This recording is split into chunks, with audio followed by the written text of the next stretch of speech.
There's no feeling more intense than starting over. If you deleted your homework the day before it was due, as I have, or if you left your wallet at home and you have to go back after spending an hour in the commute. If you won some money at the casino and then put all your winnings on red but it came up black. If you got your best shirt dry cleaned before a wedding and then immediately dropped food on it.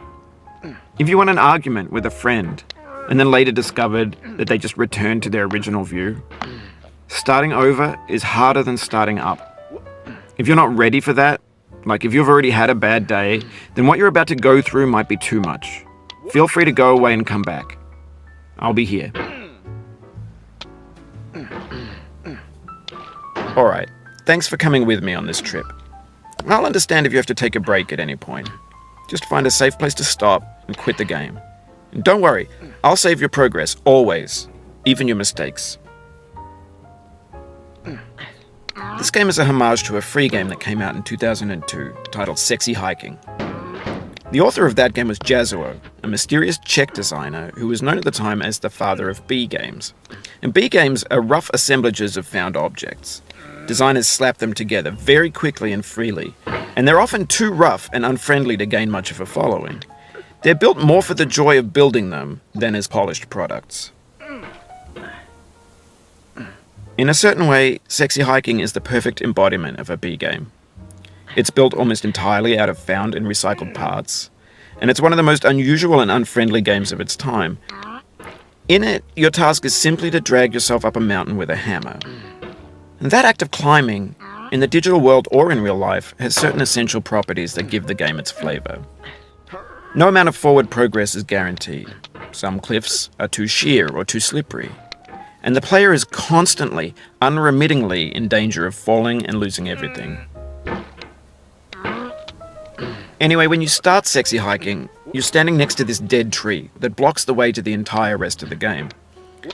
It might take you an hour to get over that tree, and a lot of people never got past it. You prod and you poke at it, exploring the limits of your reach and your strength, trying to find a way up and over. And there's a sense of truth in that lack of compromise. Most obstacles in video game worlds are fake. You can be completely confident in your ability to get through them once you have the correct method or the correct equipment or just by spending enough time. In that sense, every pixelated obstacle in Sexy Hiking is real. The obstacles in Sexy Hiking are unyielding, and that makes the game uniquely frustrating. But I'm not sure Jazuo intended to make a frustrating game. The frustration is just essential to the act of climbing, and it's authentic to the process of building a game about climbing. A funny thing happened to me as I was building this mountain. I'd have an idea for a new obstacle, and I'd build it, test it, and it would usually turn out to be unreasonably hard. But I couldn't bring myself to make it easier. It already felt like my inability to get past the new obstacle was my fault, as a player rather than as a builder.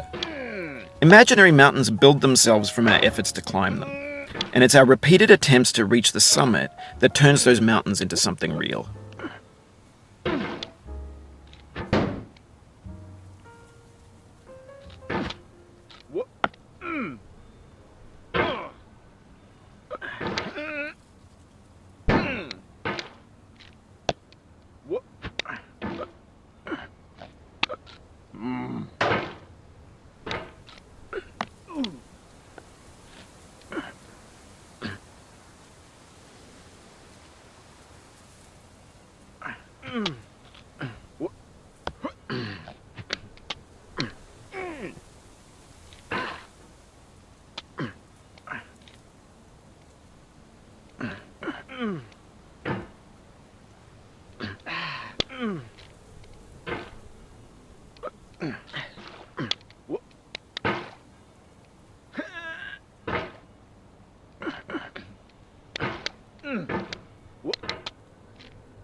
When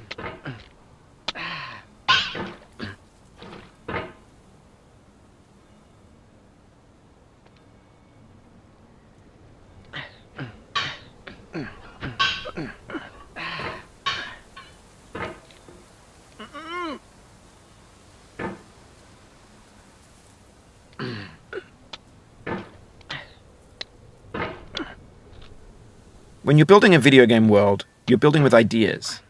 And that can be like working with quickset cement. You mold your ideas into a certain shape that can be played with, and in the process of playing with them, they begin to harden and set until they're immutable, like rock. And at that point, you can't change the world, not without breaking it into pieces and starting fresh with new ideas.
Oh, you just lost a lot of progress.